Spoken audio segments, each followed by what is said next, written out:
Tashi Dilek, and welcome everyone to the two-day lecture series on what do China's pre-1949 official authoritative documents say about Beijing's claim of historic sovereignty over Tibet by Professor Hon Shiang Lau, former professor, Oklahoma State University, and this lecture will be chaired by Professor Ravi Prasad Narayan, Associate Professor, Jawaharlal Nehru University. May I request both the chair and the speaker and our director to take their respective seat on the dais.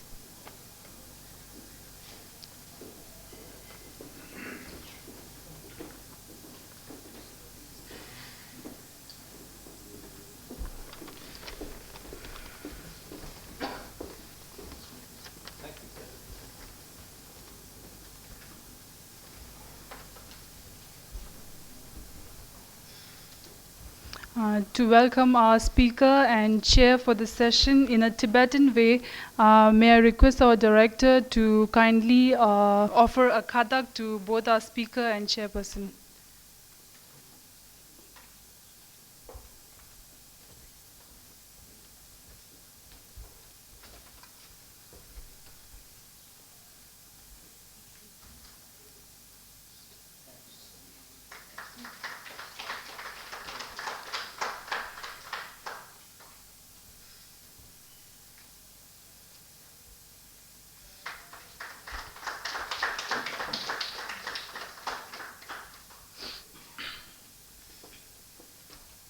Thank you, Gishila. Before we begin the actual session, I would like to briefly introduce you about Tibet House and its activities. Tibet House, the culture center of His Holiness the Dalai Lama, was founded in 1965 by His Holiness the Dalai Lama to preserve and disseminate the unique cultural heritage of Tibet and to provide a center for Tibetan and Buddhist studies. From 1959 onwards, Tibetans have been fleeing from the political upheavals in their homeland, traveling the difficult paths across the Himalayas into India. Many brought with them precious objects and books of religious and cultural significance. These form the seat of our museum and the library. Tibet House has a museum of valuable Tibetan art and artifacts, as well as a library with volumes of manuscripts and books, and a conference hall where regular Buddhist philosophy classes, lectures, and seminars are organized. His Holiness the Dalai Lama always emphasizes universal interdependence and the need to develop a sense of harmony and compassion as the antidote to suffering. His vision has a profound effect on the activities of Tibet House. The activities of the center reach beyond the circle of Tibetologists and Buddhist masters.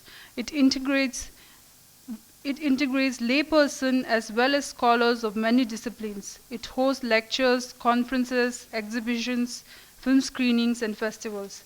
These programs focus mainly on Indian and Tibetan Buddhist history, religion, philosophy, art, literature, and culture.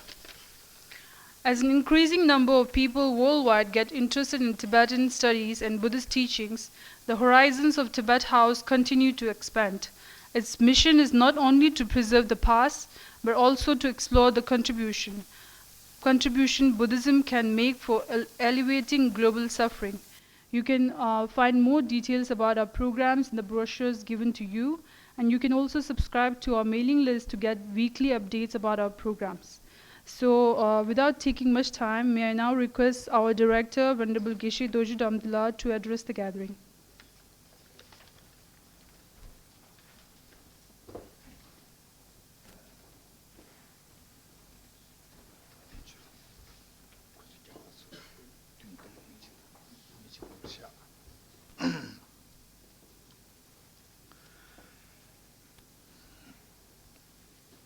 Our respected chair, Professor Ravi Prasad Narayan ji, and the presenter, the lecturer for this the two-day program. We have Professor Lau.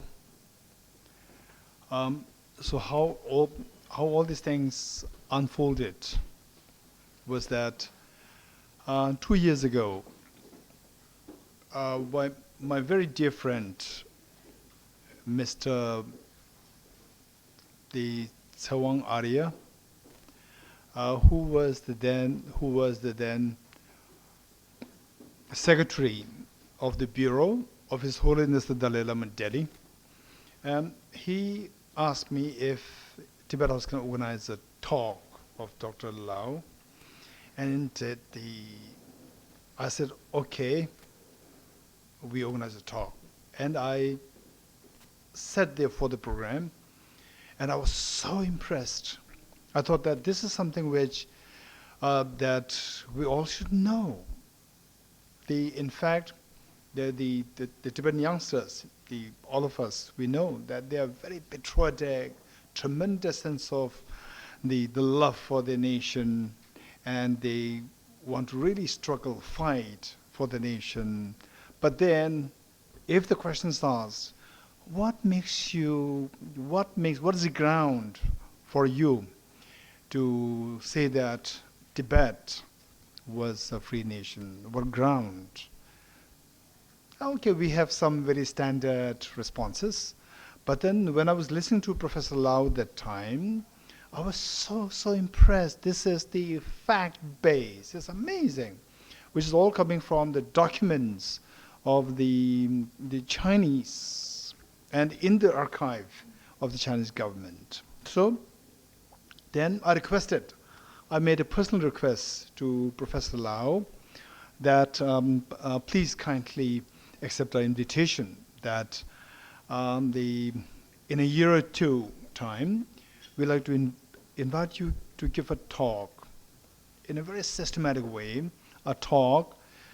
This is so important for the Tibetan youngsters to know, and of course the world audience of the world, experts on the China, they should know.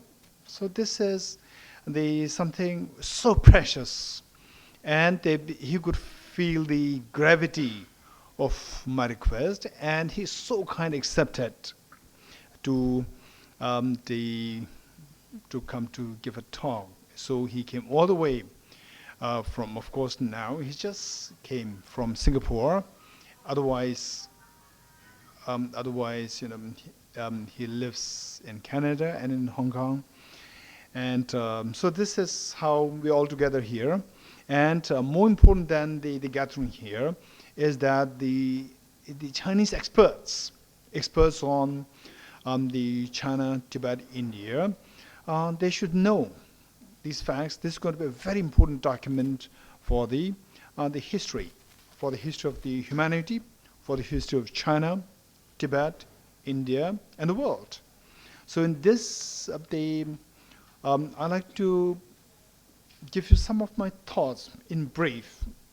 One is that I remember His Holiness the Dalai Lama oftentimes saying that those people who are standing for Tibet, we need to keep in mind that they are not pro-Tibetan, they're pro-truth. They are pro-truth. This is so important. So in fact, the point is that we should not mix up the two things, our political agendas and the truth of the history, what the history is, so that we have somebody who's so competent and who is able to really read through the complicated documents of the Chinese ancient documents written in Mandarin and be able to flesh out in the contemporary language, English language. So we are very fortunate. And then in this connection, I'll also like to just give you some ideas, throw to the floor some of my ideas. One is that why all these problems are happening in the world, all these problems. For example, Tibet. You go through the history, very objectively, we see that so badly annexed by a very powerful nation, and then nobody can say anything stand towards the truth, one. And then, for example, what is happening everywhere in the world, in Hong Kong, and the Doklam, the pass, and just look at all these, we see that all these complications are there. Why? Why these complications are there? This is one question. So, to make it very short, it is an error system, the error in the system. The system developed, say, the ideology. For example, say, just recently, I saw a clip, like a cartoon clip, where it wrote that first is China. No, in Tibet. First Tibet, and then the Uyghur, and then Hong Kong, and then the world. This is what's bound to happen because the ideology, the basic ideology from what we can see, look at the history of China, we see that they believe in the ideology of expansionism. Expansionism, there's no limit. There's no limit. Okay, this is the limit. Okay, now we are happy. No. Expansionism is you have to keep growing. So this belief eventually will grow to the world. So this is one point. So this is a system, error in the system. So for this, the world should know, world should be more aware of the truth, what the truth is. In this connection, then I also like to point out to most of us, the people who are a little aware of the scenario of the world today, they know our vulnerability in the greatest of the nations, their vulnerability to the power of the economy is one.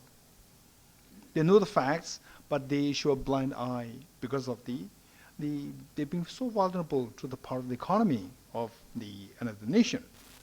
And then another thing is the world. It doesn't matter. So the purpose here is not for any political agenda, but to flesh out the truth. And then on that basis, then finally for your own benefit, for the benefit of the individual nations and for the world, say how we should be able to see the world, the various nations, countries as interdependent. They are not independent. Independent as, okay, we have nothing to do with you. They are all very closely interdependent into this world, number one. Then not only interdependent in space now, but also in time. To this world, tomorrow, after 10 years, after 100 years, what the world is going to be like, what India is going to be like, what China is going to be like, what America is going to be like, and what all the neighboring countries. This is another thing, in time, not only space, only in time, also in time. This is the next thing. And then in other words, today, how the world leaders, most of the world leaders, how they handle the world is like, say, the fire in a small child's hands. They can burn the house.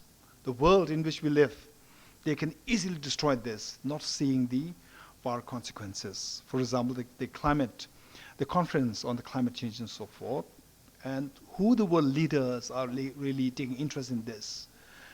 This is very clear, like the fire in the child's hand. No, you don't really care about tomorrow of the world after 10 years, 100 years, 1,000 years. They don't really care. This is like not really being able to see the far-ranging consequences. Okay. So therefore, the point here, particularly this gathering, is to flesh out the reality, truth. On this basis, once you know the truth, then how we utilize the truth for your own benefit, for your next generations, for your own country's nation, the benefit. So we should be able to see this truth from this, see if we can extrapolate, if we can extend it further in time, what your nation is going to become like after 10 years, after 100 years, and so forth. Okay, so this whole purpose of our being together here is to flesh out the truth. Thank you so much.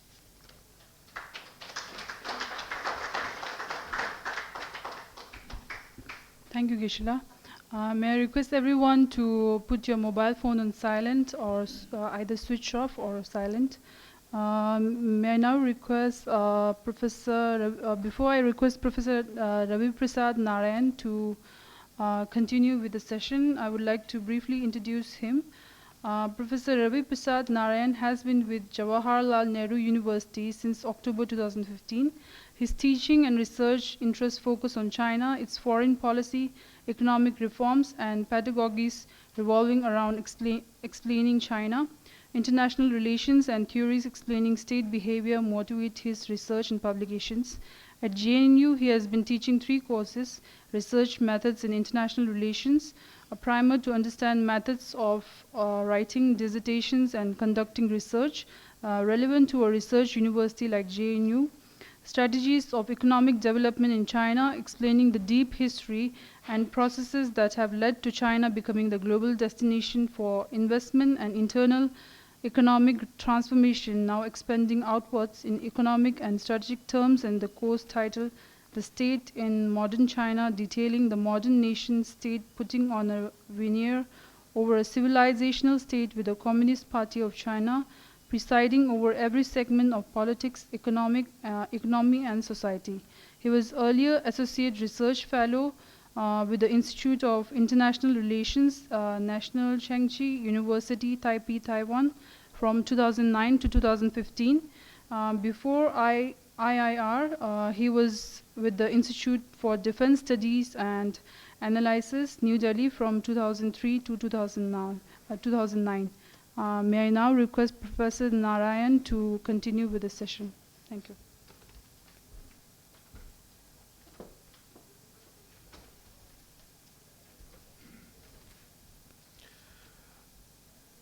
Good afternoon, everybody. As it is said, Tashi Beleg. And the lady before me has given a profile about what I've been doing. And today the guest of honor is Professor Lau. You must be having his brief CV. And we have with us Professor Lau, who's a Bachelor of Engineering, followed by a master's degree in management. So we have with us, you could say, a technocrat with managerial skills who has been a professor of management science, Oklahoma State University, more than a decade.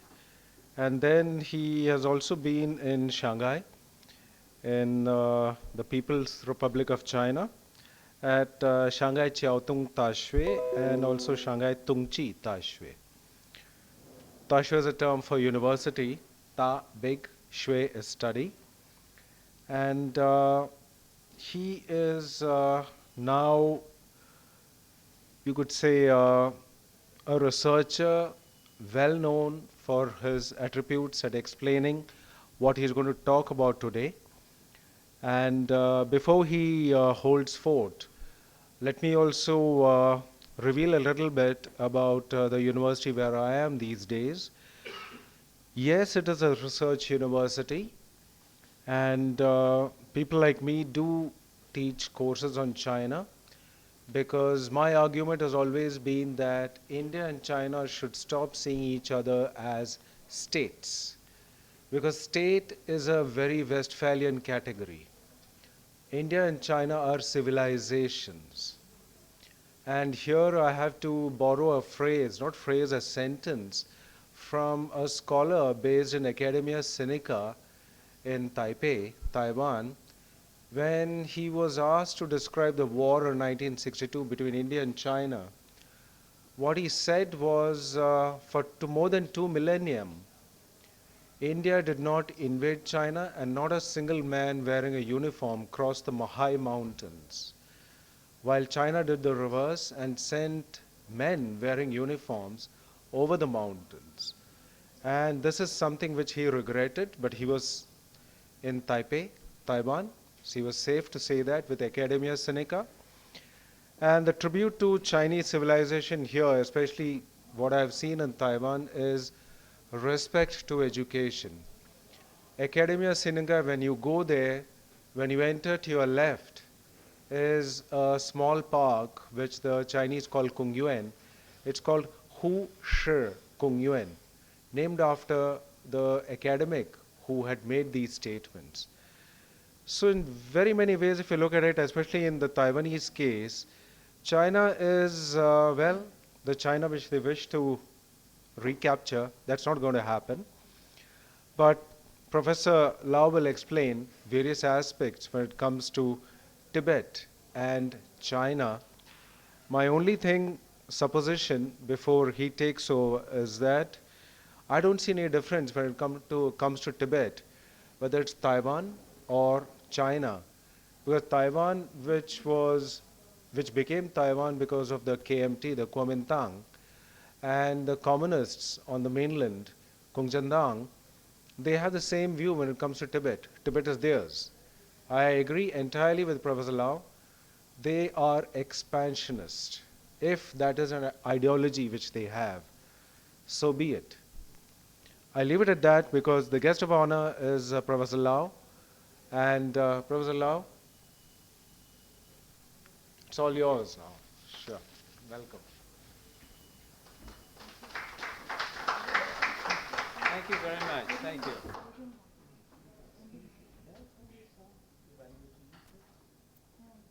Well, good afternoon, and ladies and gentlemen, I'm very honored to be with you today, and thank you very much for giving me this opportunity to share my research with you. Let me briefly introduce myself. I received my bachelor's degree in engineering from the University of Singapore and my PhD in business administration from the University of North Carolina at Chapel Hill. And for many years, I was a Regents Professor at Oklahoma State University, and then later on, Chair Professor of Management Science at the City University of Hong Kong. After I retired, I devoted all my time to studying Chinese history and literature.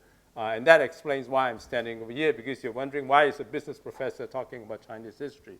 I retired 9 years ago, and in the past 9 years, I've been doing a full-time job of researching in Chinese history. I do this as my retirement hobby. I want to mention explicitly that I don't get any money for doing this. Whenever I get invitations, the inviting organizations have always been very kind to offer to pay for my airfare and my hotel bills, and I've always insisted that I do not receive any payment. I pay for my own airfare, I pay for my own hotel. The only thing I'll accept would be free meals, okay? If you give me a free lunch, I accept it, okay? But I pay for my own airfare, I pay for my own hotel bills, and the reason is very important. I'm a Chinese, okay? And I don't want the PRC to tell people that I'm doing this, okay? I'm getting money, I'm being paid for the Tibetans, I'm paid for the Indians, I'm paid for the Americans, okay, to do this, okay? I'm doing it just as hobby. So if you want to organize a talk for me, I'll think about it, because every year I set aside part of my income, okay, for doing this, okay? And when my annual budget is depleted, then I'll say I can't come, okay? So if you invite me to come in April when my fund is not depleted, I'll pay for the airfare, I'll pay for everything, as I say, all you have to do is to pay for my lunch. The material that I'm using today is actually from a book that will come out next week, which again, I don't receive any royalty, and all the proceeds of the sale of that book will be donated to Tibetan schools for children. Unfortunately, that book is all in Chinese, okay? The purpose is to address, really, my target audience is Chinese, not to Indians, not to Tibetans. And the title of the book is Tibet Was Never Part of China Since Antiquity. So that's an introduction. So the scope of this talk would be, first of all, I'm going to cover some basic concepts. And then after that, a very important part would be to talk about Chinese historiography. And I beg you to be patient with me, because we need to have a solid background of basic Chinese historiography before we can proceed and talk about the Tibet-Chinese sort of the argument, as you would say. But anyway, after that, the primary objective would be, number one, to see whether Tibet was part of China during the Ming Dynasty. And then part B, which will be tomorrow, we'll talk about whether Tibet was independent of China during the Qing Dynasty. So it'll be basically today, we'll talk about the Ming Dynasty, and tomorrow we'll talk about Qing Dynasty. But today, we'll also talk a little bit more about basic Chinese historiography. Before I continue, may I ask one question? How many of you can read Chinese? One, two, three. Only three, okay. I really depend on you, because you need to tell me where I go wrong, okay? But seriously, this question is just so debatable and so controversial that you need to check every word, okay? So call me out. You might say, hey, you're lying. You're translating the Chinese incorrectly, let the audience know and let me know, okay? Point out immediately, point out my mistakes, okay? We have actually, I think that there are two people over here that stand out in this room. Myself is the only, I thought I'll be the only Chinese in the room. I think there's another Chinese in the room too. So I really depend on the other Chinese in the room to point out any errors that I'm making, okay? To make sure that when I'm doing the translation, I'm not faking anything. It's just so much fabrication and it's just so much faking in this field that you have to watch every word, okay? Anyway, so why are we talking about this topic to begin with? Okay, who cares whether Tibet was part of China in ancient time? Okay, we are only interested in the present, right? Well, not really. It's because the PRC insists on talking about history. The PRC justification for refusing to negotiate with the Tibetans is that the Dalai Lama refuses to admit that Tibet has been part of China since antiquity. So both sides insist on something that's irreconcilable. And then, of course, the PRC claims that Tibet is being unified, okay, and not invaded. And it's because, well, Tibet has always been part of China. Therefore, the 1950 military action is not an invasion or occupation, but it's a reunification of Tibet into the old motherland. Now, for those of you who are interested in going into details, the official statement of the PRC, the most official statement is given by this white paper, which is called Tibet, its ownership and human rights situation. It's white paper, information office of the State Council of PRC. And of course, you can get it from the internet, both in the Chinese version and the English version. And there are, of course, other subsequent white papers on the same topic, which, of course, if you're interested, you should first look at the PRC's position and how they have sort of stated their arguments. So this is one example of the PRC presents their position, and that's how Chinese children are taught in China. Okay, very unfortunately, the reason why I think in this world we have such irreconcilable differences is because your father tells you one side of the story, and then my father tells me my side of the story, and your father's version is just so different. Actually, it's not very different. It's just totally contradictory. Your father's version is totally different, opposite to my father's version, and we never actually occurred to us that, is there another side of the story? Okay, it never occurred that way, okay? So over here, let's look at what the Chinese teach their own people, okay? So the Minister of United Friends, which is the name is Suta, which is this is incidentally the PRC official news website, okay? So stated the following during the National Press Conference. The fundamental political basis for contact and negotiation with the Tibetans is recognizing that Tibet has been an inseparable part of China since antiquity. The Dalai Lama has consistently refused to educate himself seriously and correctly on such a fundamental issue. At the July meeting, the lack of honesty and sincerity of the Dalai Lama's faction has again destroyed the atmosphere of the meeting. Okay? Further, you see that goes on. The Dalai Lama faction repeatedly refused to admit that Tibet has been an inseparable part of China since antiquity. From 2002 to the most recent meeting, we have conferred with the Dalai Lamas, pardon me, this is the straight quotation, okay? So actually the Chinese simply call the Dalai Lama Dalai, okay? Which of course is very rude to the Tibetans, but I'm just giving you the original version, okay? With Dalai's personal representative 9 times, each time they have indicated that they do not agree that Tibet has been part of China since antiquity. So this is just an example of thousands of similar statements that are taught in schools and whatever. Of course, the implication, of course, is obviously, the Tibetan side is just lying or they're not recognizing the truth. So, but why does the PRC insist on something that's so seemingly obscure and academic? Who cares about history?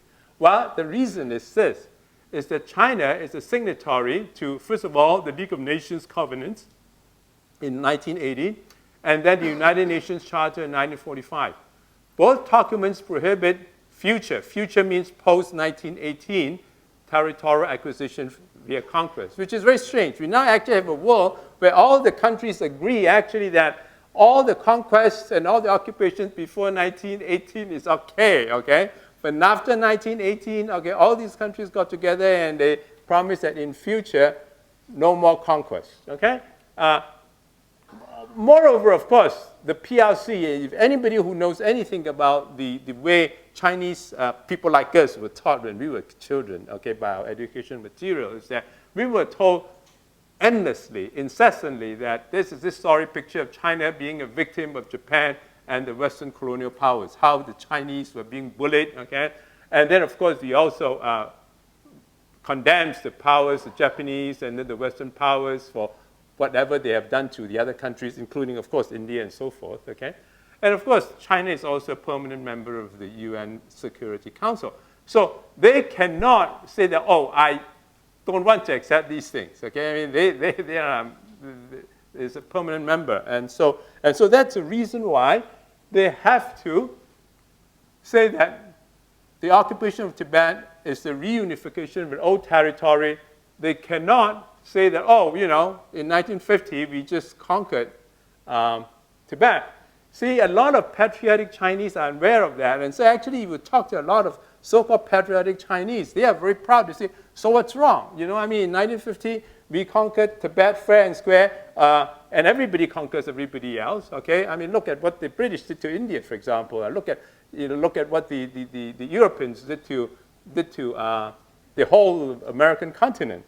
And the truth is, well, you know, you could do that, okay? But that was 300 years ago, but you can't do that after 1918. It's very much like as a Chinese over here, I can tell people that, you know, my great-grandfather, he had 4 wives or 5 concubines, okay? But if I tell somebody that I have 4 wives and 5 concubines today, I'll be in trouble because, no, not today. So that's basically the reason why the PRC has to claim that Tibet was already part of China before the, what you call, liberation or invasion of Tibet in 1950. So, but what is antiquity, by the way? Okay, China says Tibet has been part of China since antiquity. What on earth do you mean by antiquity? Well, they used to say that it's since Tang Dynasty, which is about 7th century, okay? All people like us, we are brought up to know the story of Wencheng Gongzu, okay? The Princess Wencheng and blah, blah, blah, and so forth. Now, eventually, even the Chinese communists themselves, they realized that this is a little bit ridiculous, okay? So they actually, they revised it. So the most current version, the claim of the PRC is that Tibet became part of China since the Yuan Dynasty. They move it forward by about 700 years, by the way, from the 7th century to about the 12th century. So since the PRC says that Tibet became part of China since the Yuan Dynasty, so what I am doing is to look at, starting from Yuan Dynasty, is that to look at the Chinese official records and to see whether they show that Tibet was indeed part of China during the Yuan, which is, of course, since Yuan Dynasty, right? So it's the Yuan Dynasty, the Ming Dynasty, Qing Dynasty, and the Republic of China. Now, after 1949, there's nothing to talk about. Tibet, in fact, became part of China, okay? The question, of course, was it invaded, was it occupied, or was it united? Well, that's a question, but there's no point talking about anything after 1949. So I limit myself only to the history over here. Now, so for those of you who are not very familiar with Chinese history, please just remember these few names, Yuan, Ming, Qing, and the Republic of China. And then today we'll talk about Ming, and then tomorrow we'll talk about Qing. And these are the 2 most important dynasties when it comes to whether Tibet was part of China. Incidentally, today when I talk about Tibet, I imply what's today called the Tibet Autonomous Region. We are not talking about the more murky issues that involve the Tibetan regions in Qinghai, and Sichuan, and Yunnan, and Gansu, and so forth, okay? And that is the limitation that I impose on myself so that I can focus on my research, okay? Because the issues of all these different polities outside what is today the Tibet Autonomous Region is a lot more complicated, okay? So,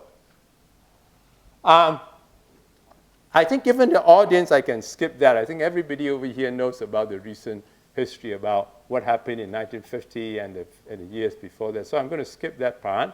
And then, okay, so I have, this is the scope and objectives, and I have just completed this part, the importance of the topic. So the next thing that I'm going to go over will be the initial motivation, and then about the guiding principles of my research. So let's look at the initial motivation. Those of you who can read Chinese, this is Chinese submission to the imperial court, and there are 3 of you who can read that, and I'm going to ask you what dynasty or what era is it from, which emperor is it from? Okay, for the benefit of those who can read Chinese, 嗣德35年12月21日，清奉御准，承范圣爵，充为钦差正使，陈阮述充为钦差副使。Do you know which dynasty that's from? Guess?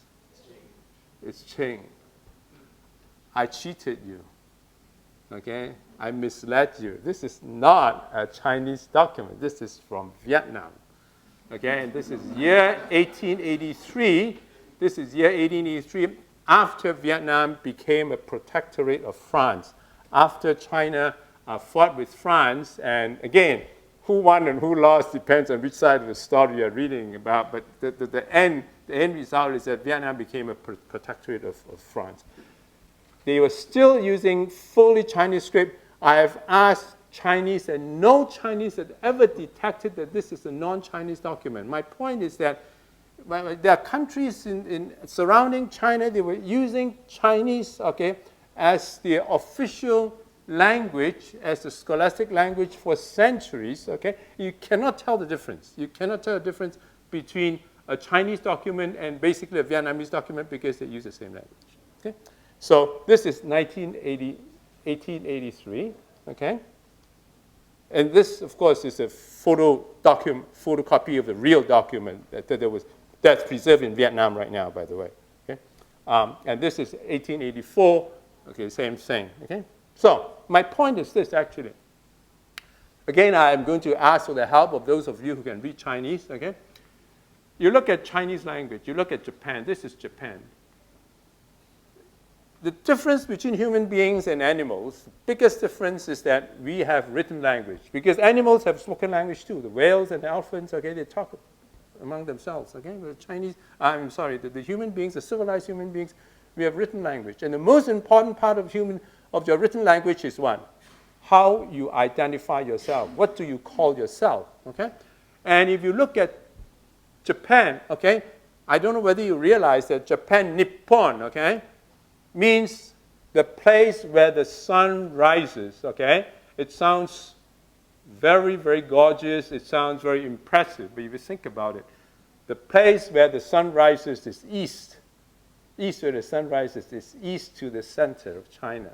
The very name Nippon, Japan, okay, betrays this recognition that the center is China, okay?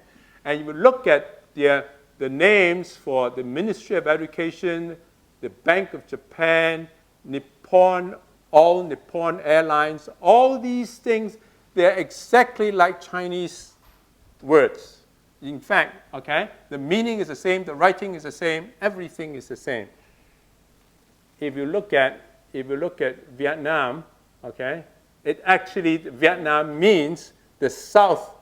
In the Vietnamese language and the Chinese language, it means the south of the Viet part of China, and the Yue part is actually today's Guangdong, which is the province where my ancestors come from. In other words, Vietnam, in brief, means the south of China, okay? And actually, the original name of Vietnam is actually called An Nan, which is peace at the south. So these are examples of countries where no doubt they have this very, very close linkage or lineage, okay, with China.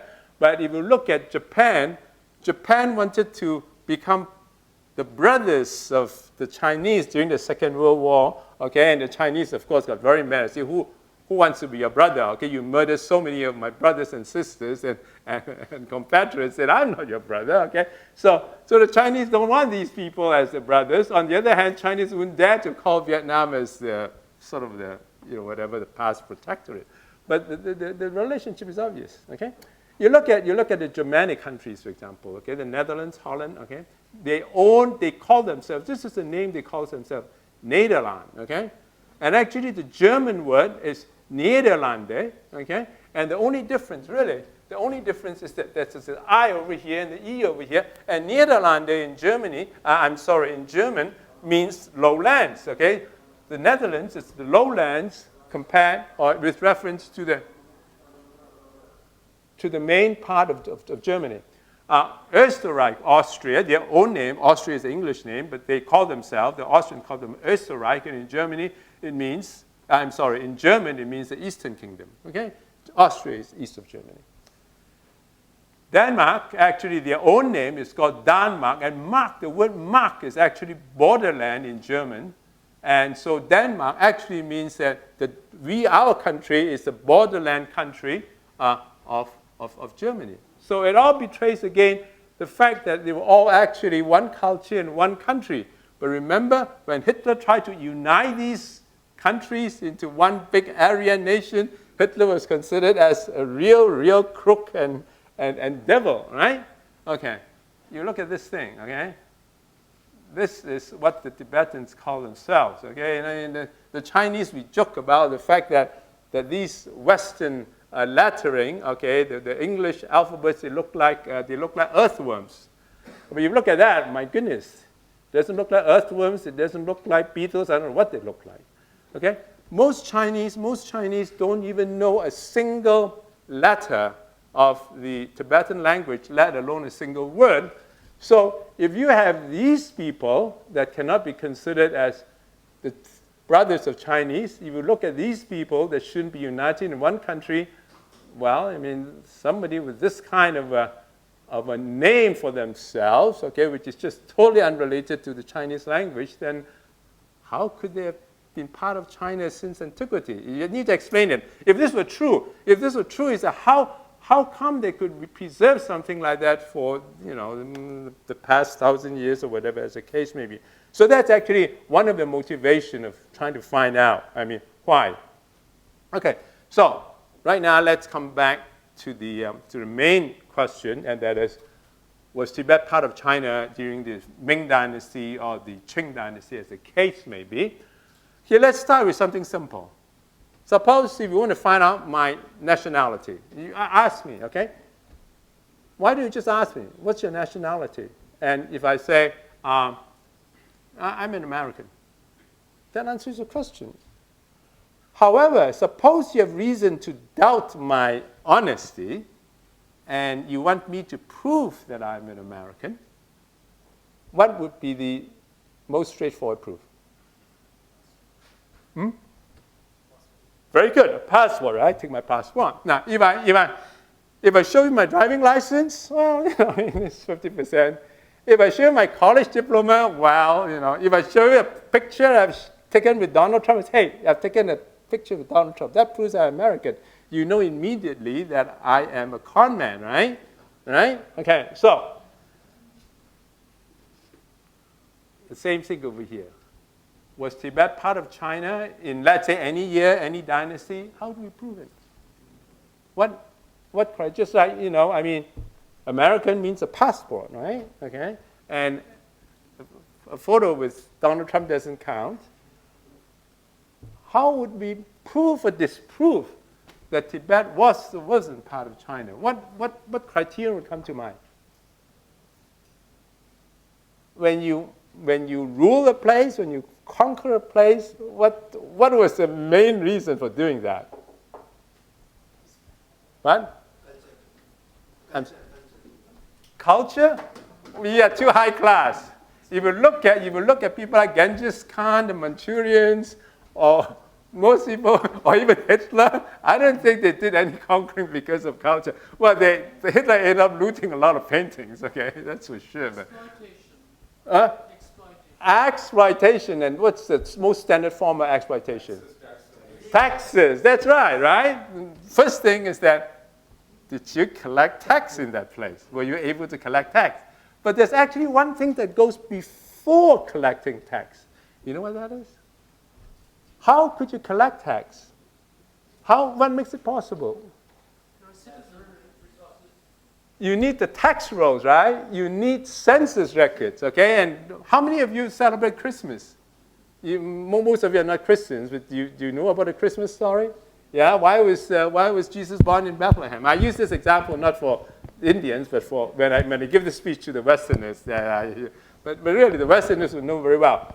Jesus was born in Bethlehem because his father was asked to report to his hometown because at that time the Roman emperor ordered all the subjects, okay, to be counted, okay, in their own hometowns. But that's true in China, in every place, all the empires, okay, the first thing to do is to have a census, and then based on the tax rolls, they started collecting money from you, okay? So, but there are many other criteria, okay? So let's look at some of the criteria.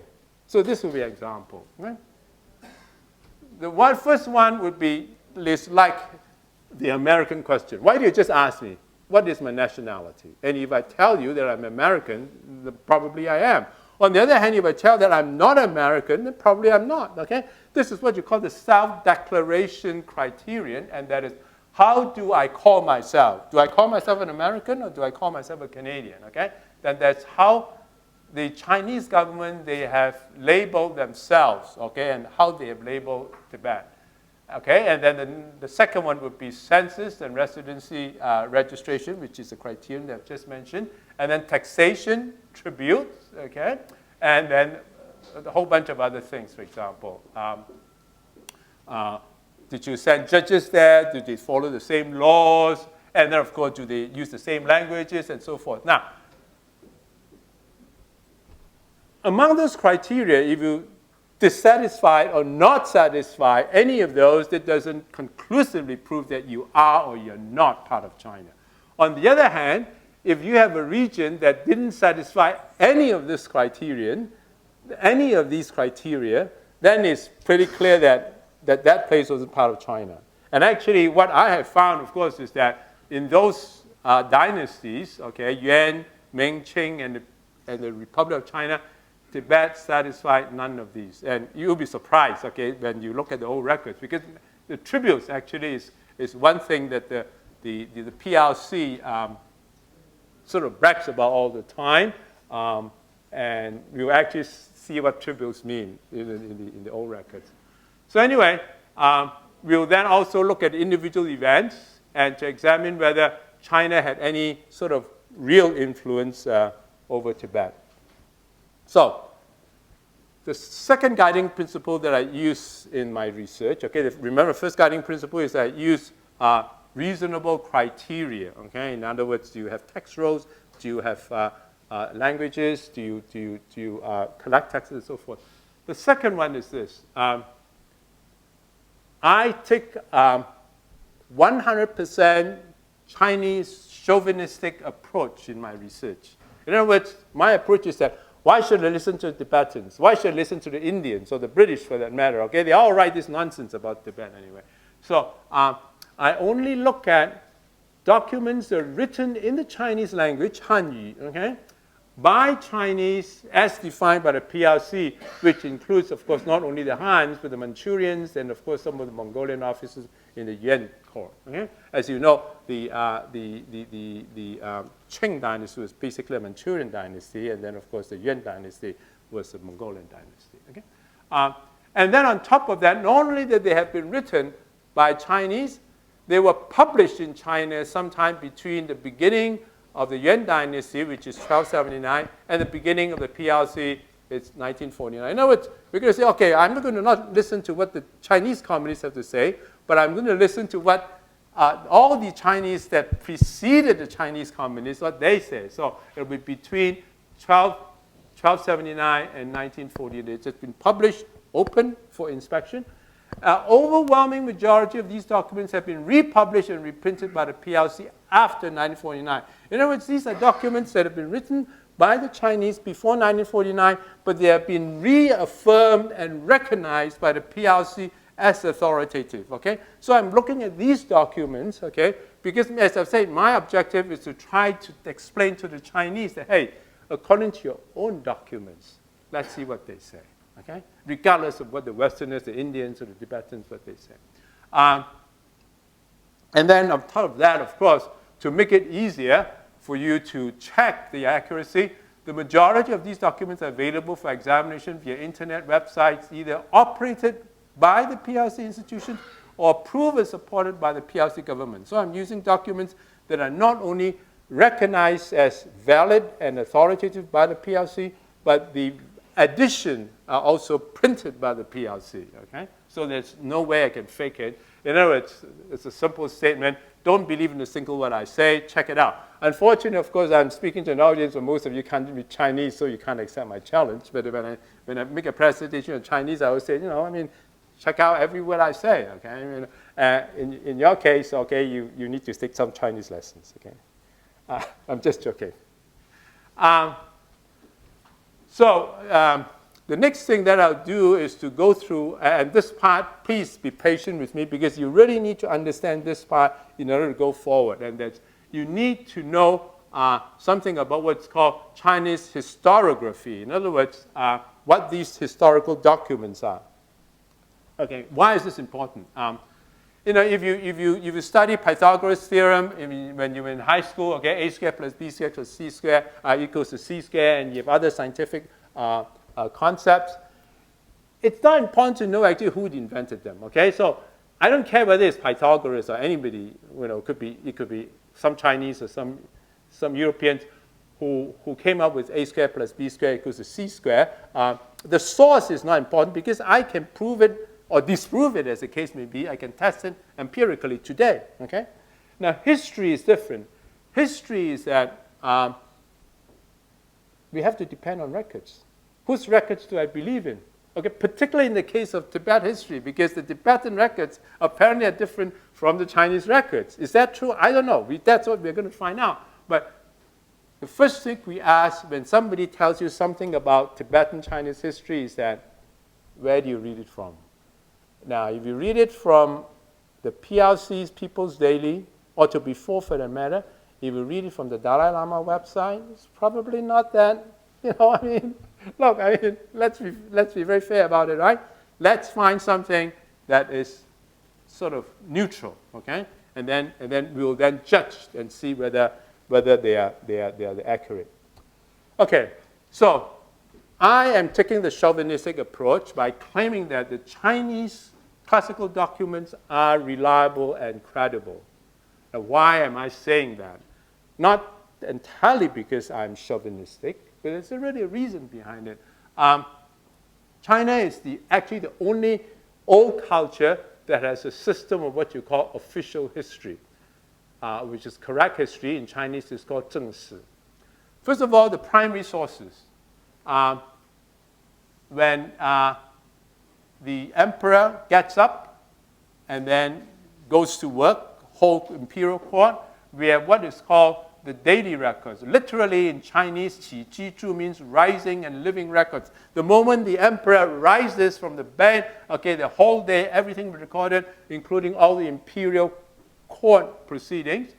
And then, please look at this, because this one will be used repeatedly, okay? The importance of this, because these daily records will be kept for the reign of one emperor, and after the death of each emperor, the succeeding emperor, usually the son or the niece or whatever, or the nephew, whatever, will then convene a board and look at all the daily records and then compile the veritable records, 实录, of the emperor. So each emperor, after the death, will have a set of veritable records, okay? And we now actually have a complete set of all the emperors for the Ming and the Qing dynasty. For the Yuan dynasty, we don't have a complete set sort of existing, but Ming and Qing we do have. And then, of course, on top of that, we have other primary sources. We have these reports or submissions from the officials, okay? And then the imperial edicts, and these are all kept, and they are all digitized, and you can all search them from the websites, okay, that are operated by the People's Republic of China. And none of these things can be faked because there are multiple copies of that kept in different libraries, on top of the fact that they are available in websites that are searchable. So these are what you call the primary sources, okay? And then that comes a semi-primary source, which comes to the history, official history. This is not official history yet. These are raw material primary sources. And then from these primary sources, we get the semi-primary sources, which is called the official history, or the 24 histories. And they're all together, actually 24, 25, depending on how you count. And goes back, the first one goes back to more than 2,000 years ago, and that is the historical records of the Western Han Dynasty. For our research and for our talks in the next 2 days, we'll be only looking about this, Ming history and Qing history draft. Now, the way these things are compiled is this. Remember, we say, after the death of each emperor, the successor will compile the veritable records.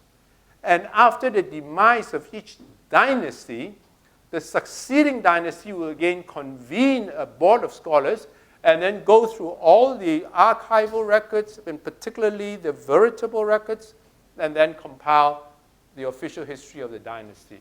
So that would mean that the Yuan history was actually compiled after the demise of the Yuan dynasty by the Ming government. And Ming history, of course, is also then compiled after the demise of the Ming dynasty by the Qing emperors. But this is a tradition that has been followed by these Chinese historians, official historians, for 2,000 or 3,000 years. Okay? So it's a very, very formal system of keeping these records. And these people were educated before 1949, which is very important because after 1949, people are taught that for political reasons, you can say whatever you like, okay, to fit political goals, okay? The Chinese before 1949, they were not taught that way. They were taught that if you're a historian, you stick to the truth, okay, you fight for the truth with your life. And they were actually people known, okay, to have their head chopped off because they refused to obey what the emperors wanted them to write down, okay? So these things, and you see the content later on when I look at these records, you see, my goodness, they have all these dirty linens washed out, okay? If you look at most of these records, okay, of most cultures is that the kings or the leaders are all saints, they can do no wrong, okay? But if you look at these Chinese officials' histories, okay, they reveal just so much sort of scandals that you will know that they are true, okay, because nobody will make these things up, okay? And you'll see some of the examples afterwards, by the way. And so this is just a listing of the way you can actually go to these sources and read them yourself, if you can read Chinese, and that is. Some of them, they're actually operated jointly by the Chinese government and the American government. Okay, this is called China American Digital Academic Libraries. Okay, so and then of course these are the important databases. It contains hundreds of thousands of books, classic books that digitized. Now, for background information, for non-controversial information, I'm going to use Baidu again because of my audience. Remember, my target audience is the Chinese. Is that Wikipedia is not available in China. Okay, so in order to convince the Chinese who live in mainland China, because in China instead of Wikipedia, the PRC have Baidu available. Okay, so people read Baidu. Okay, except of course Wikipedia is sort of free. Free not in the sense of the cost, but in terms of freedom of speech. Baidu, of course, is basically, it represents the PRC's point of view, which is good. There's a whole idea, is that we want everything to conform to the PRC's point of view, as that according to what they say, how do we look at Tibet history? So we use Baidu as the authoritative source, okay? And for background information, actually, it's okay, because for most background information, nobody would lie. Okay, so I'm going to skip through that because, and these are just examples of other sort of a series of books, okay, that would give you access to all the authoritative material and so forth. Okay, so I am done with the first part, which is the first slide been crossed out. So right now we're down to the primary objectives. And the primary objectives would be, the first one would be in red, and that is, was Tibet independent of China during the Ming Dynasty? And we'll look at the first topic in red, and that's, how do the Chinese classify Tibet? Okay, and then was Tibet considered as part of China by the Chinese authorities, by the Chinese authorities themselves? So let me repeat the question once more and make sure that everybody understands what I'm trying to say.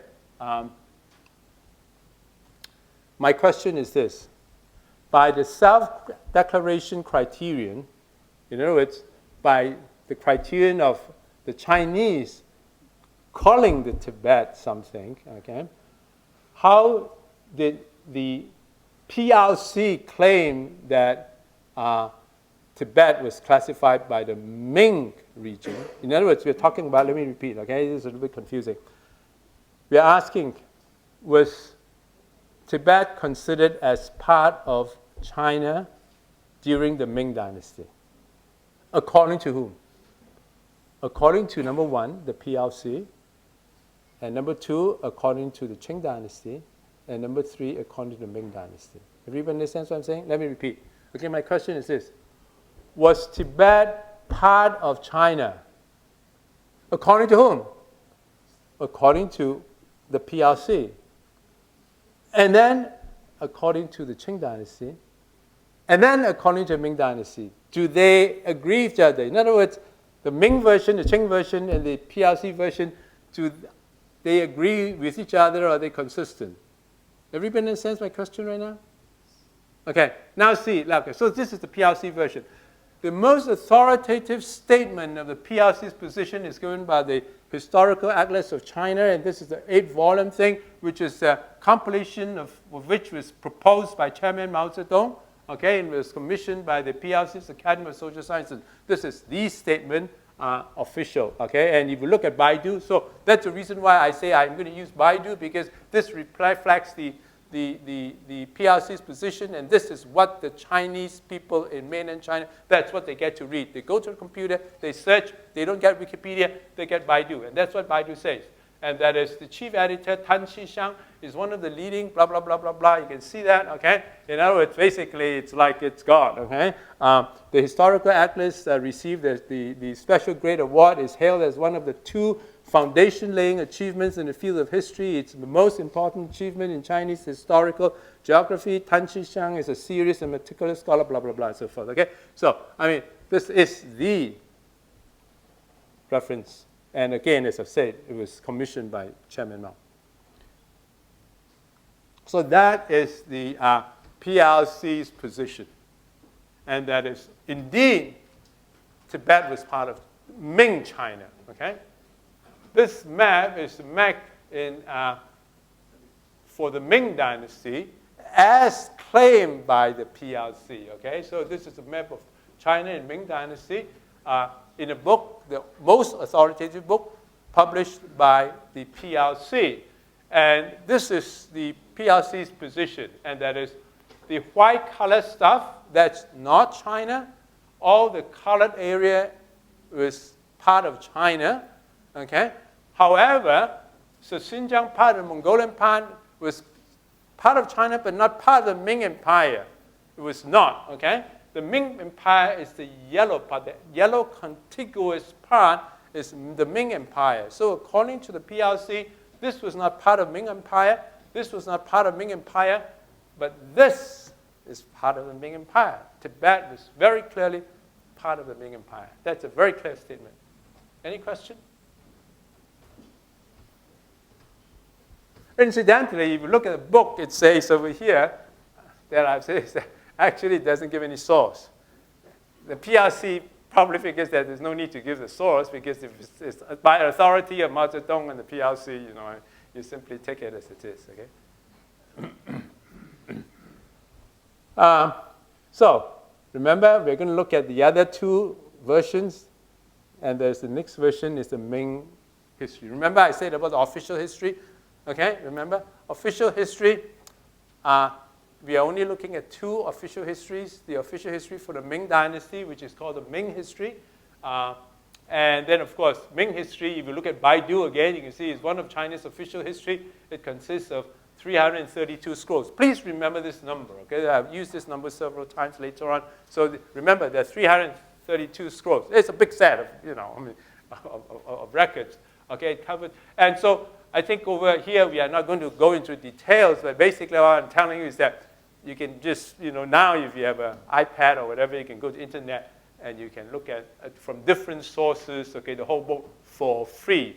There are websites that are based in mainland China, in Taiwan, and Hong Kong, or even in the United States that will give you this book for free, okay? So you can check it out easily, okay? So this is just an website from the screen from one of the websites, which is called archive.org, that gives you a lot of these texts, okay?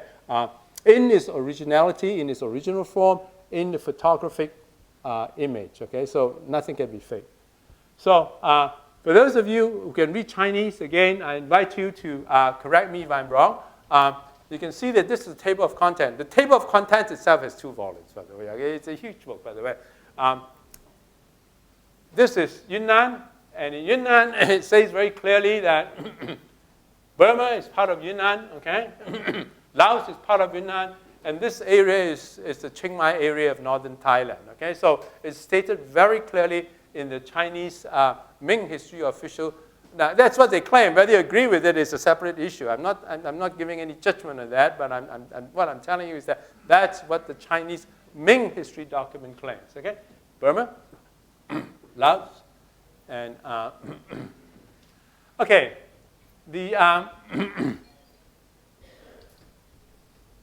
and then over here you have foreign countries. The red circle, that is, by the time you get to scroll 320, we have foreign countries, and then we have Korea and so forth, Japan and so forth.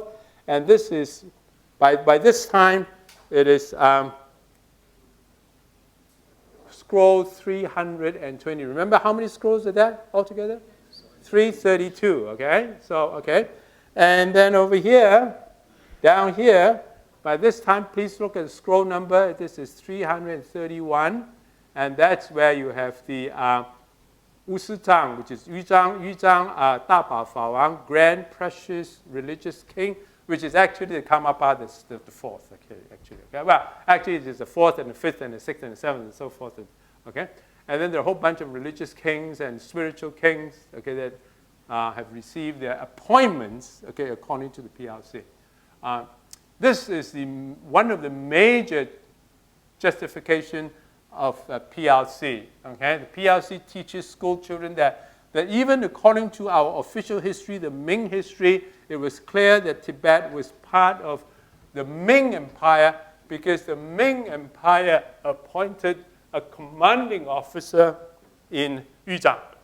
Okay? And then, of course, there are other district officers that are appointed in other parts of the Tibetan region. So it's very, very clear recorded. Now, this is just a table of content, by the way, okay? We don't have time to look at the text. I'm just showing the table of content. And so most Chinese students, okay, even university students who just believe in what the government, the teacher says is that, I mean, we have over here students, we have over here professors, okay? How many of you actually go and check the original sources, okay? Most people don't, okay? So, okay. Now, actually, if we go and check the original sources, you can actually, even without checking our original sources, I'm really showing you the number over here. This is scroll 331. This is scroll 332. How many scrolls are there altogether? 332, okay? Well, this is the 2 last ones, okay? It's a little bit weird. Okay, actually, that's the reason why you need to understand, and that's the reason why I spent some time in going through the Chinese historiography. Because if you understand Chinese historiography, you understand that all these official histories through the dynasties, as I've said, for the past 2,500 years, it follows a very strict format. This format was established in the Han Dynasty by the first official history, which is called Historical Records by Sima Qian, okay? I mean, this is a really, really, really very authoritative book in Chinese history. And since then, the format has been followed. And then, first of all, it'll have the first part of the book, okay? Dealing with the annals is just basically the record of every month, every year what happened. And then after that, it will have the astronomic, meteorological, and other natural observations, disasters, okay, major earthquakes, and so forth to record those. And then after that, this is the most important part for our talk, okay? And that is in the earlier part of the book, okay? In this case, it's scroll number 40 to 46 out of a total of 332. It'll be the geography section. It records every region of what is considered as China by the Chinese government, okay? So in this particular case, in Ming history, this is 7 scrolls devoted to it, and they're all together 300 pages. It gives you a detailed catalog of every place, and then for every place, it gives you the population figures, the taxation income, and a whole bunch of other things, okay? Famous, scenic, popular scenic areas and stuff like that, okay? And then the regions include Beijing, Nanjing, and then the 13, what they call the Buzheng Shi, which basically are the provinces. And the provinces are, of course, named explicitly, blah, blah, blah, blah, blah, blah, blah, blah, blah, blah, blah. And that is how the Chinese territories are recorded. And then again, consistent with the what I showed you just now, remember in Yunnan, it says very clearly that Burma is under Yunnan and Laos, and then northern Thailand is part of Yunnan. In other words, the Chinese are not being shy over here, okay? If they think that you belong to them, they will put it there, okay? I mean, they're very inclusive when it comes to things like that, okay? Well, for some reason, Tibet is never mentioned, okay? And then, of course, after that, you have a whole bunch of other things that are a lot more important to the empire, like the protocols, the structure of the bureaucracy, economy, taxation, all kinds of things that are worth recording. And then after that, you have, these are borderline, what you call territories, okay? The borderline territories are the ones, that are actually controlled by the ethnic rulers that they don't consider themselves a part of China.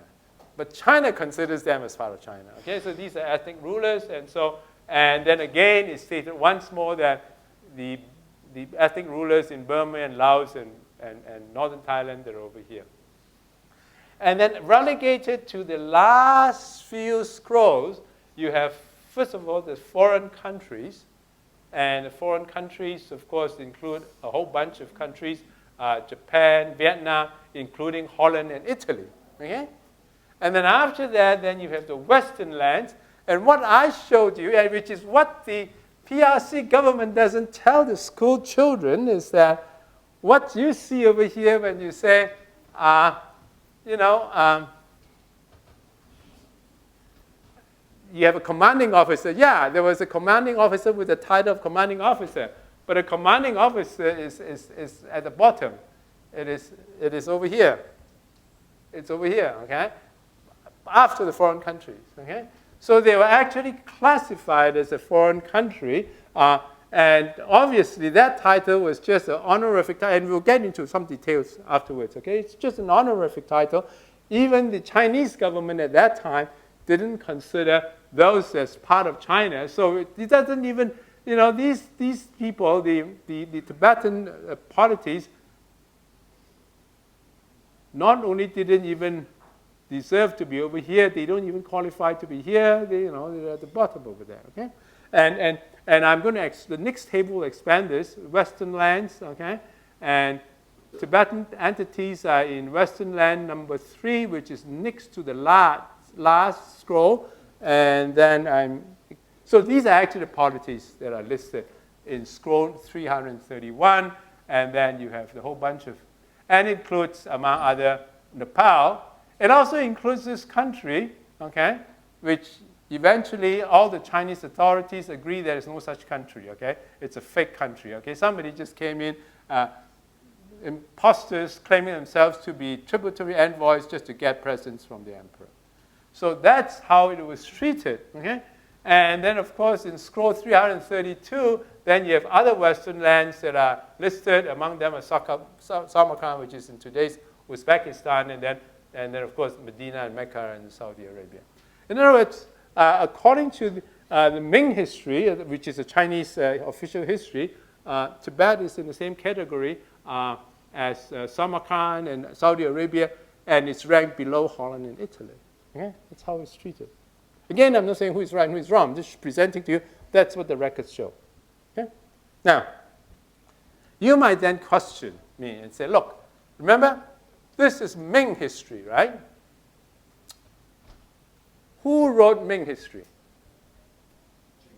Qing, right? So wait a minute, that's unfair, right? You're saying that the Qing people probably were just trying to discredit the Ming government because they might say, well, actually, or rather you might say, as a patriotic Chinese, you might say that, well, Ming actually had sovereignty or control over Tibet, but the Qing government, because now they have to write the history. Remember, there's a famous saying, the victors write history, okay? Then they would want to discredit them, okay? So let's see what the Ming government says then, right? Because this is what the Qing government says in succeeding this heritage, 2,500 years history of heritage of official history. Okay, so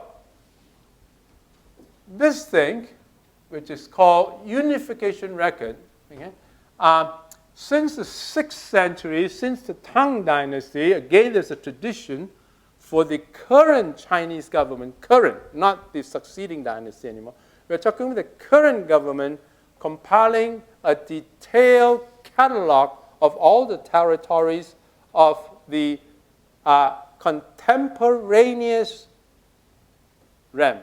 Okay? So this is not like a next dynasty, it's contemporaneous at that time. So, as I've said, the tradition started in the 6th century. Again, it was followed dynasty after dynasty. And then by the Ming, of course, then they do the same thing for their own. And then, of course, as you can see, this again is according to Baidu. Okay, I'm using the Baidu version, okay, of explaining the importance of this.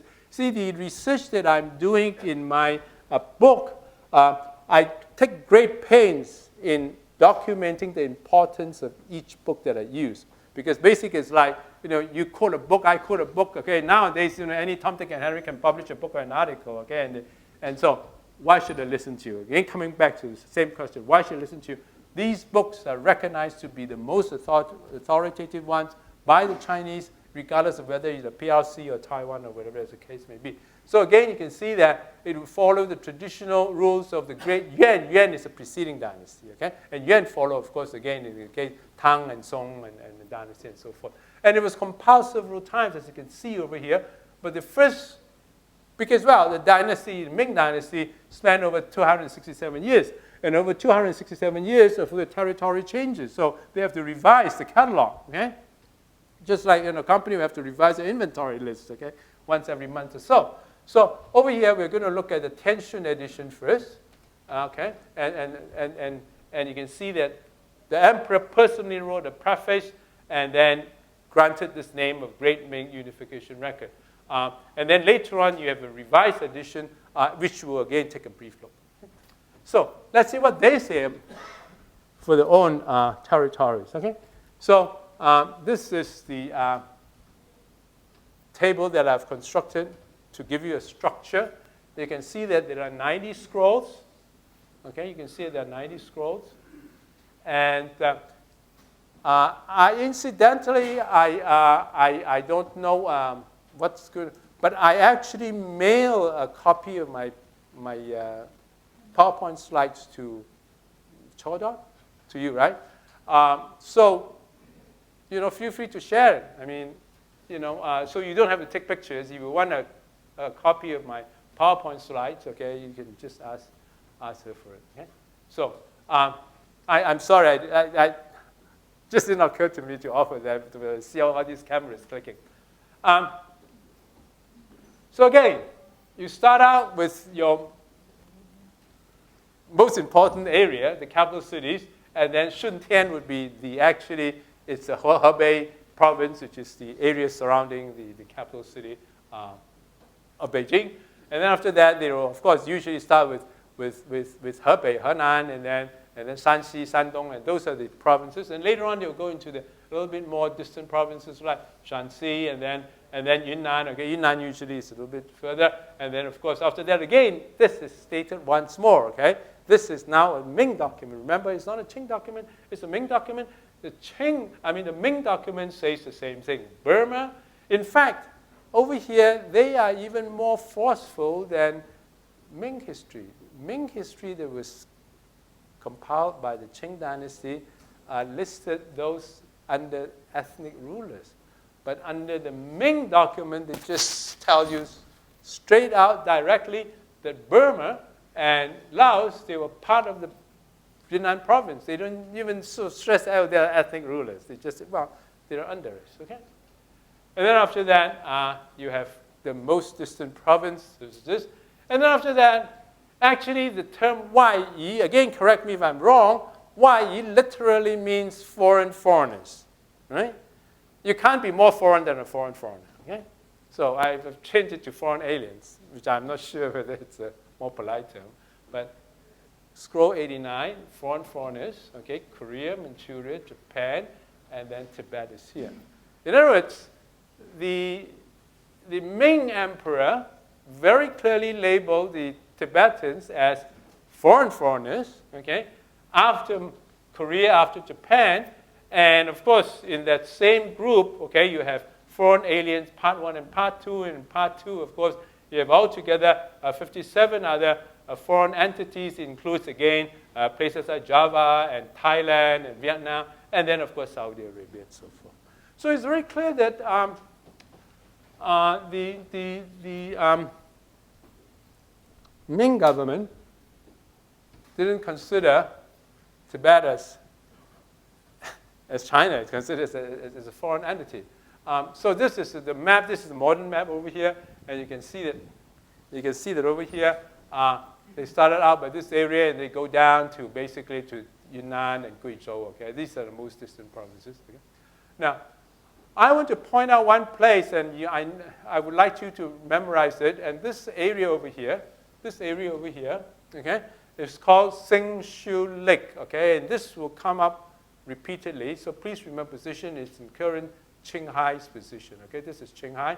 This is, of course, Tibet. This is Qinghai, which, of course, the Tibetans will consider as Amdo or part of the Tibetan region. Okay, but the Chinese consider it as, of course, outside the area that is controlled by the Kashak region. Okay, and again, the details would be just too complicated for us to talk about today.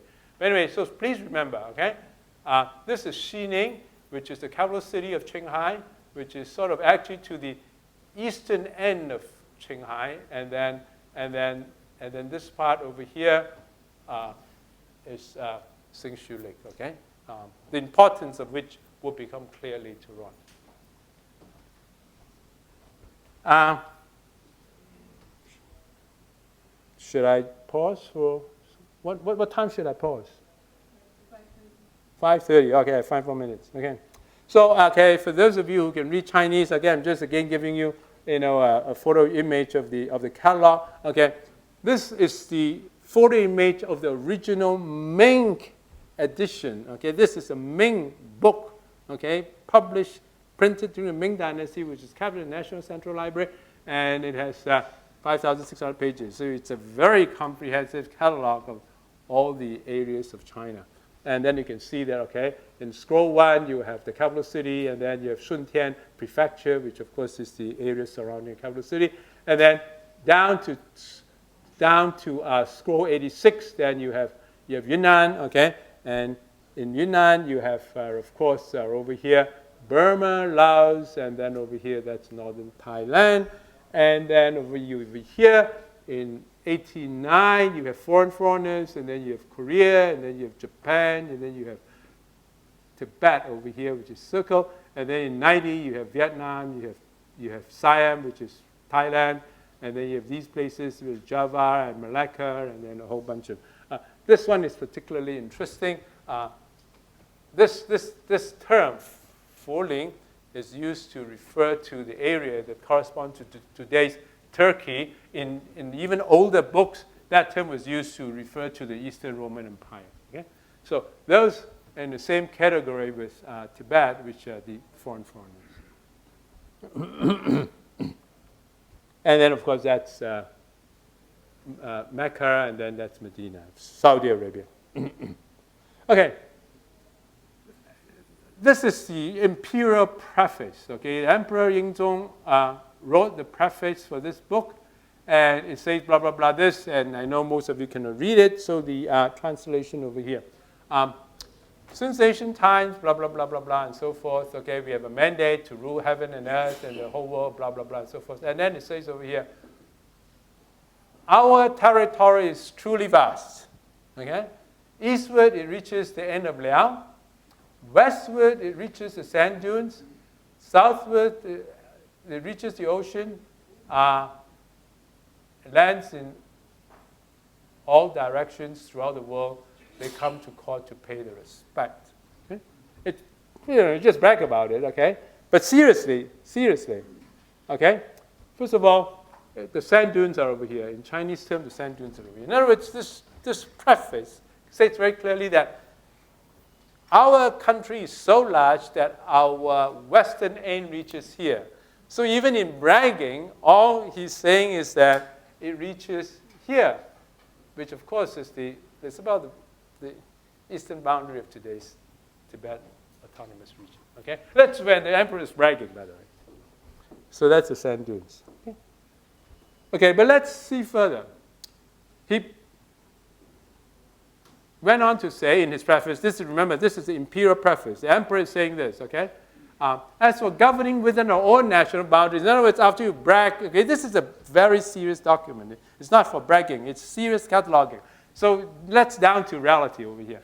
As for governing within our own boundaries, there are the capital cities and the world, our Chinese world, the real Chinese world, which of course is relevant, is divided into 13 provinces, namely Shanxi, Shandong, blah, blah, blah, blah, blah. And again, Tibet is never mentioned, okay?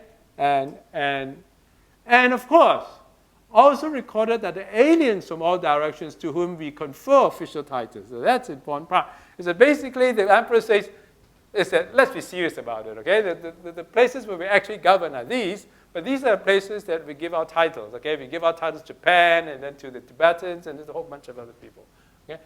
And so that's what it means. Okay. And then after the preface, there's this map. Now, you should have a copy of that map. Everybody should have a copy of that map, right? Okay, so if you look at this copy of the map, okay, it's in graphical form. Actually, remember, there are 5,600 pages to this book, and there's no way we can look at this 5,600 pages. So you don't have a copy. But you can look at that. So this is the schematic map of the so-called world. Okay, and that is this 1461 edition. And again, what you see over here is this. This is the capital city. This is Nanjing. This is Sichuan. And this is Gansu. Okay? And in all these places, you can see there are black background, white lettering, and frame. This, of course, is a little bit clearer. Jingshi, okay, capital city. Black background, white lettering, frame. Okay? You look at, this is Korea. You look at this is Japan. Japan is white background, black lettering, not frame. Okay? The difference is very clear. Everybody sees that? And then you look at this.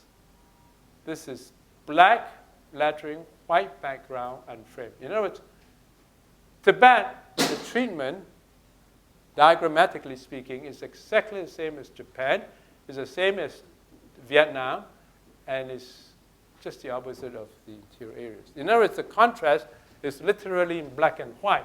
It's very clear, okay, as to whether Tibet was considered as part of the Ming Empire by the Ming Emperor and by his governmental officials.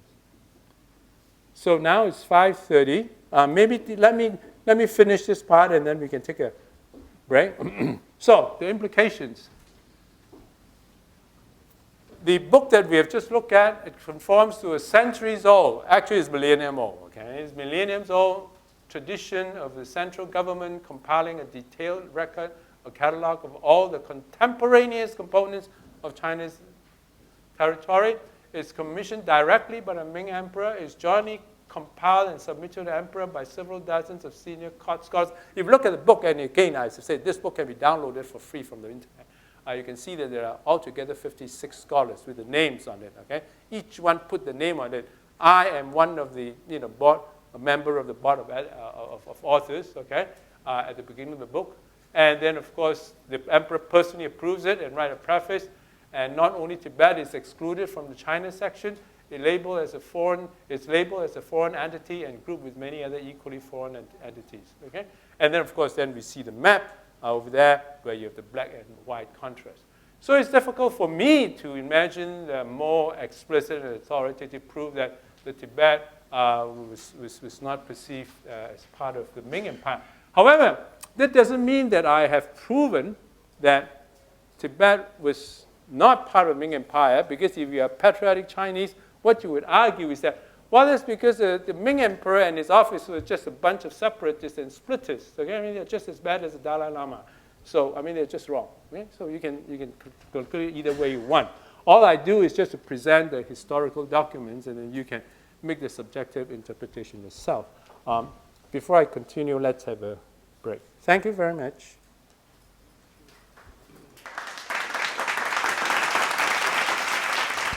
Chinese, have you changed the perception of other Chinese people? Have you convinced them, since you lecture to all kinds of Chinese from different backgrounds? I never know, because no Chinese will tell me honestly. My guess is that these things, I mean, it's the same with you. It's the same with all of us. Something that you were taught. I mean, this could be religion, this could be politics, okay? I don't care whether you're Hindu or Christian or Muslim, whatever. You were taught certain things, okay? And people all of a sudden tell you that. It's like, okay, somebody always...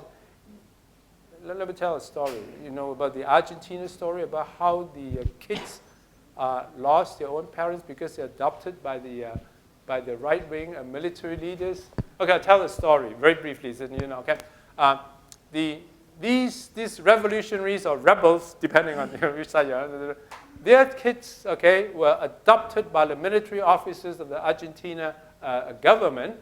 And these are the military officers that actually killed their parents. Okay? They killed their parents, adopted the children. Okay? These children were brought up, okay, as children of these military officers. And then when the military government was toppled, okay, people were telling these children, your parents are actually the murderers of your real parents. What do you expect the kids? The kids will, boom, how dare you say that, okay? They'll never believe that, okay? So I have half an hour, 1 hour to convince somebody. How can I do that? I hope that the Chinese, when they hear me, that's the reason I stress on the sources and also the authoritativeness of each publication, and I simply hope that some of them will go and find out. And if they refuse to find out, there's something to do about it. Okay? Yes? Thank you very much for your very interesting presentation. But sir, I was wondering about, if there is any other version of the same history, let's say an oral history or the subaltern history. I'm sorry, say that once more, please. The oral history, yeah, or subaltern history. Yeah. So is the perception the same or is it different? Because in the documentation, we all know that facts can be distorted. Oh yeah, of course. There is so much of coercion going on. You're absolutely right. So I'm not even presenting facts. I'm not presenting facts. I'm presenting historical records. Then you can interpret the historical facts based on your own conscience. And so your own how judgment. do we distinguish between truth and facts then, you see? Okay. How do we cull out the truth? This is true with any topic, whether you're talking about Tibetan history, or even things like that. Is eating too much meat, having high cholesterol, good or bad for your body? This is an argument, I'm sure, even in India, it's very popular in the United States. It's been raging on for years, okay? Should I eat more beef or less beef? Is cholesterol bad for my health, okay? And then today, it's like, is red meat good for my health, bad for my health, okay? You have people selling you all kinds of wonderful vitamin pills and all kinds of, I don't even know names of this, all kinds of health supplements, okay, that will, okay, what are you going to believe, okay? Okay, we have another one that is going on in the United States right now, vaccination, okay? People say that if you vaccinate your children, you are doing something harmful to your children because it costs a lot of illnesses. Okay, would you believe in?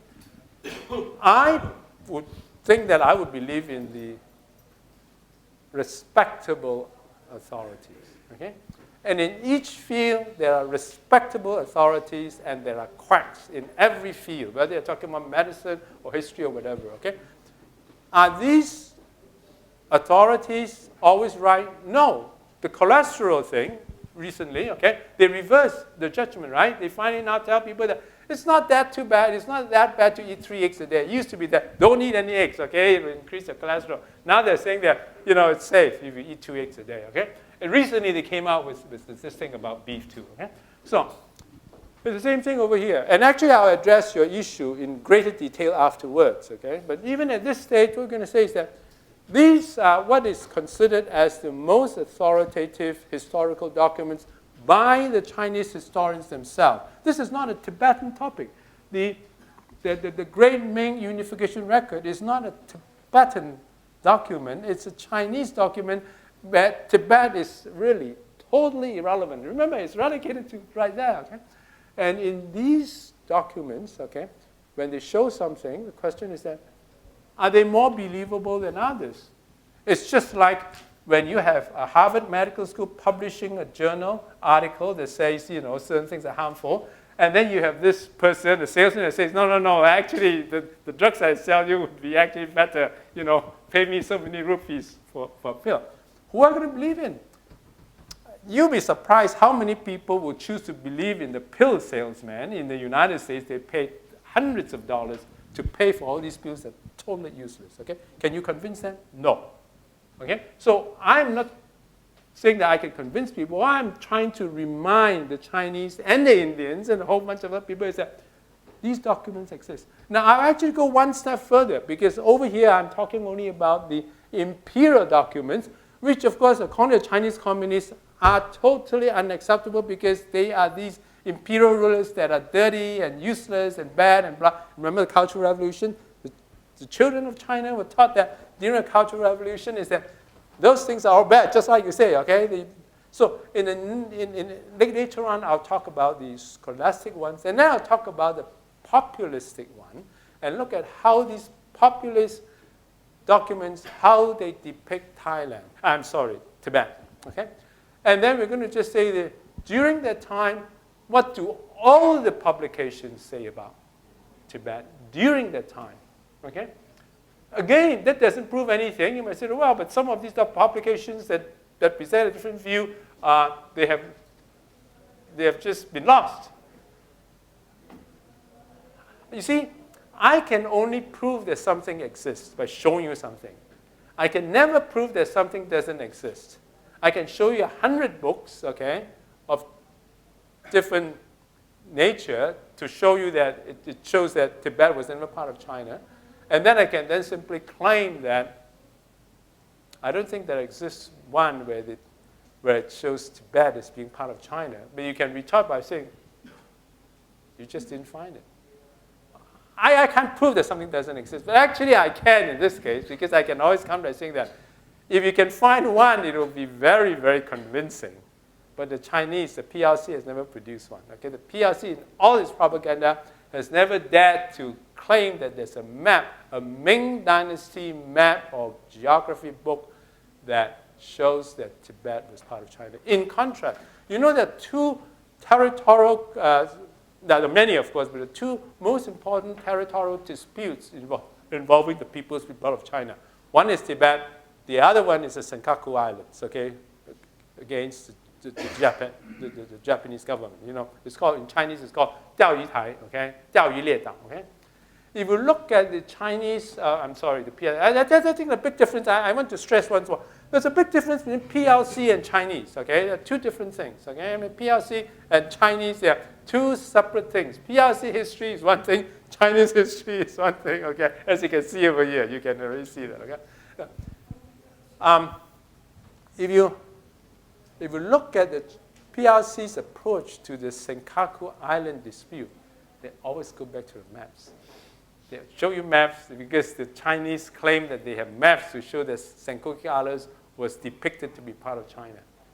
But then when it comes to the Ming Dynasty issue of Tibet, They never dared to talk about the mass because they know that there's no such thing. So that's the way I can argue that I don't think there's such a counter proof, because if there's one, they would have produced it. But really, the final answer is in the next hour where I'll show you more. My question is, when you say Tibet, Oh, my God. Well, you can still hear me, right? Yeah. That's what I learned by shouting at my wife. I'm just joking, I hope you understand. Yeah, I'm sorry. Tibet is Tibet Autonomous Region, I suppose. When you say Tibet, Tibet Autonomous Region, Yeah. TAR. But if you take entire Tibet, cultural, linguistic, will the history will be different as you have projected? I'm sorry. I don't quite understand your question. Linguistic tradition, you mean the linguistic link between the Han Chinese and the Tibetans? Yes. Well, I've actually shown you one example. It's the name the Tibetans call themselves, that cockroach or beetle or worm-looking letter, okay? No Chinese will understand a single letter of that, okay? That is actually no link in the most basic sort of, even in naming things, okay? And I can't answer your question within a short period, but my book actually is devoted to that, okay? But this is what I can tell. I think the Tibetans will argue, and I'll agree with Tibetans, okay?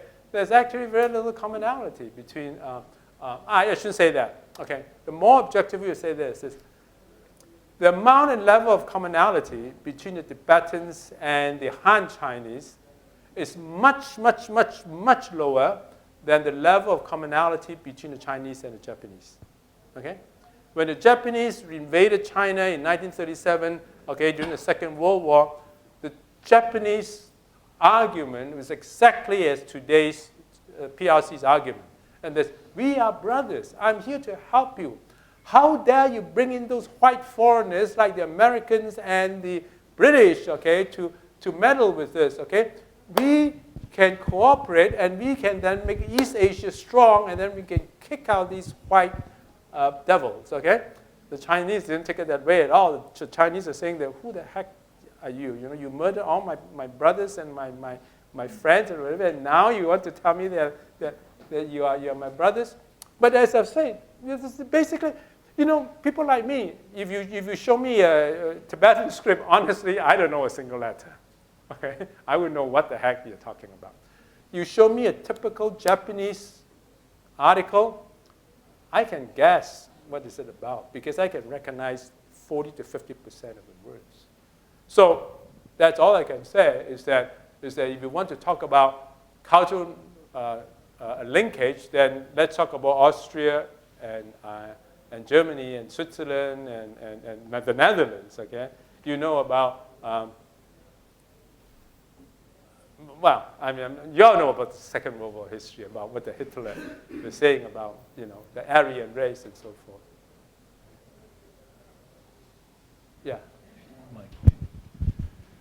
I would like you to comment on the concept of expansionism throughout history, whether Ming, Yuan, or other one, and the continuing PRC concept.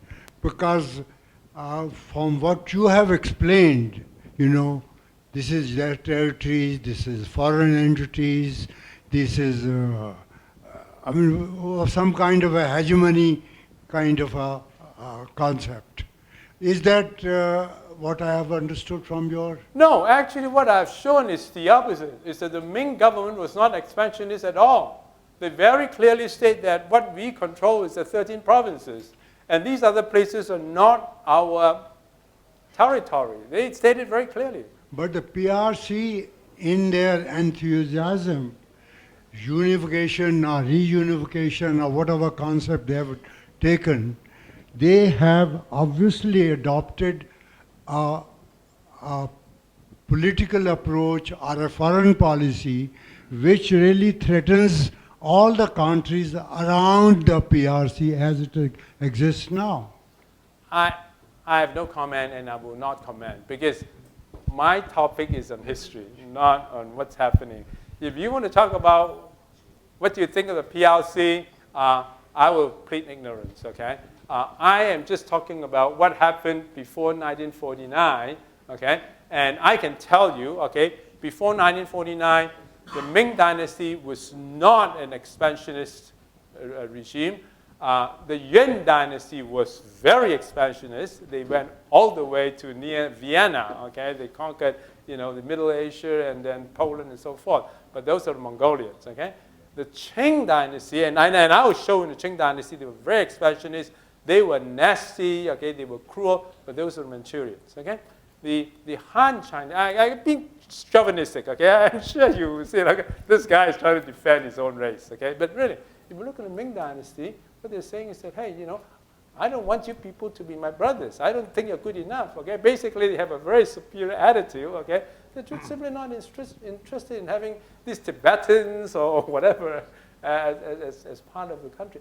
Now, as for PRC, as I've already said, I only deal with history, okay? What do you think of the PRC, okay? I don't want to say anything, okay?